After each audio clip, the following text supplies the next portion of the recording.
Nous sommes à Daytona, station balnéaire de la côte est de la Floride.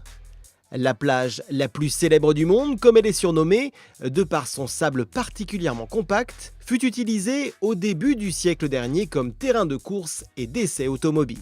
Cette culture du sport mécanique fut décuplée par la suite lorsqu'un certain William Bill France, créateur de la NASCAR, y fit construire un vrai circuit, un temple de la vitesse, non plus en sable fin, mais en asphalte, comprenant un ovale dans la plus pure tradition des courses de NASCAR américaines.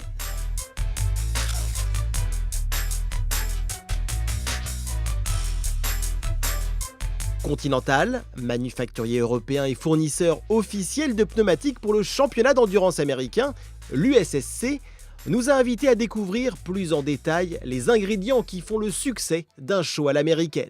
C'était à l'occasion des 24 heures de Daytona, comparable dans le format avec nos 24 heures du Mans, mais sous un climat beaucoup plus clément. Les voitures sont presque les mêmes que chez nous, à l'exception des prototypes. Pas de LMP1 type Audi R18 ou Toyota TS040, mais des LMP2 et surtout des protos Daytona, spécialement développés pour l'endurance américaine.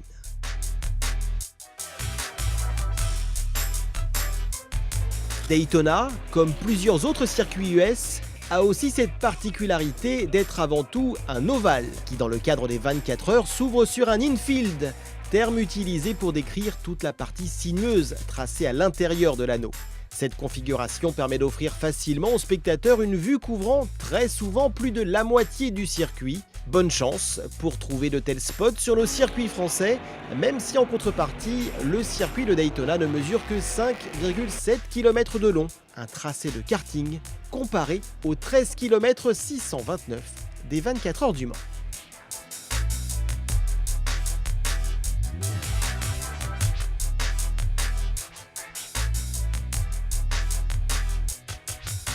Comme on peut le voir dans les gradins, le succès de cette course d'endurance ne déplace pas autant les foules que la NASCAR, qui elle remplit la capacité d'accueil de 167 000 personnes. Malgré tout, sous le soleil floridien, à 20 degrés, en plein mois de janvier, il y a pratiquement autant à voir sur qu'en dehors de la piste. La démesure typiquement américaine se vérifie à chaque seconde, comme ces pick-up dont certains ne pourraient même pas poser les roues sur nos routes européennes, puisqu'il dépasse la largeur maximale autorisée par notre législation.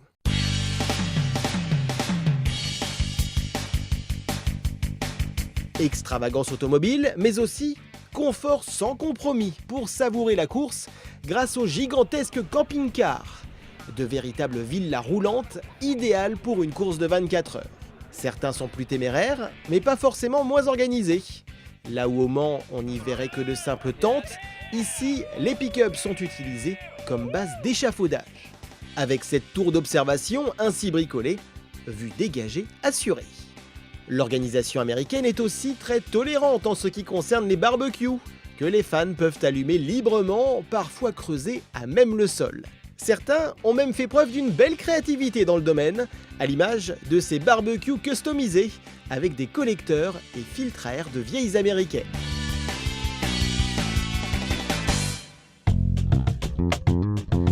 On retrouve toutefois à Daytona une partie des ingrédients typiques des courses d'endurance dont nous profitons également dans la Sarthe. Animation des constructeurs et partenaires par exemple. Continental a d'ailleurs bien compris comment attirer l'attention des curieux. Il y a aussi la très attendue séance d'autographes avec les pilotes ou encore la pré-grille. C'est précisément à cet instant que l'on se rend compte que la proximité avec les acteurs de la discipline est encore plus forte qu'aux 24 heures du Mans. Frédéric Makovecki, pilote officiel Porsche en GT, nous le confirme. On se sent proche du public et eux nous reconnaissent aussi beaucoup plus facilement et il n'y a pas cette distance qu'on peut avoir parfois en Europe. On a envie à ce qui se passe en Europe, sauf que bon, ils ont compris qu'à un moment ou à un autre, pour qu'on attire du monde et qu'on ait des spectateurs sur la piste, ils ont besoin d'être proches de nous. Pour preuve, quelques minutes avant le départ, la piste est ouverte au public, le temps de présenter chaque écurie et leurs pilotes. La mise en scène autour des voitures est aussi plus marquée, quel que soit le pilote, professionnel ou amateur, ils sont tous traités comme des héros.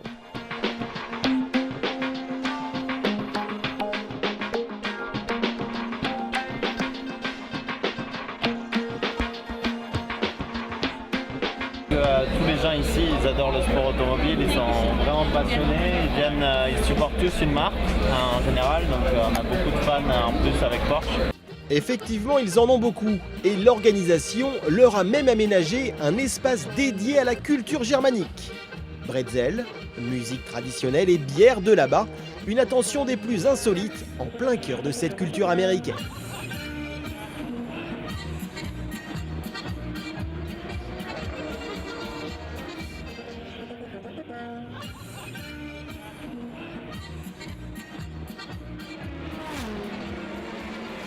À la nuit tombée, il est amusant de voir que les fans ne vivent pas tous une course de 24 heures de la même façon.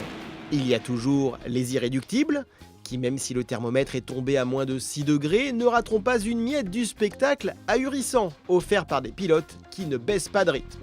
Il y a ceux qui se laissent tenter par les animations nocturnes, similaires à ce que nous avons au Mans avec fêtes foraines et concerts.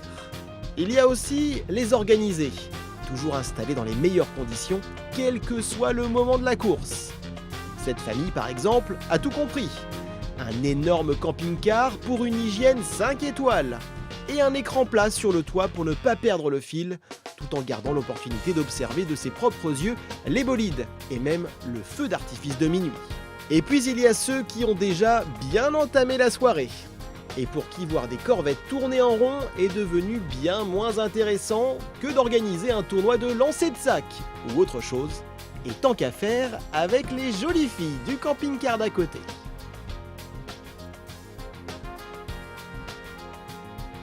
Le lendemain est forcément difficile pour certains, et il ne faudra pas compter sur celui-là pour venir féliciter l'équipage qui a remporté l'édition 2015 des 24 heures de Daytona.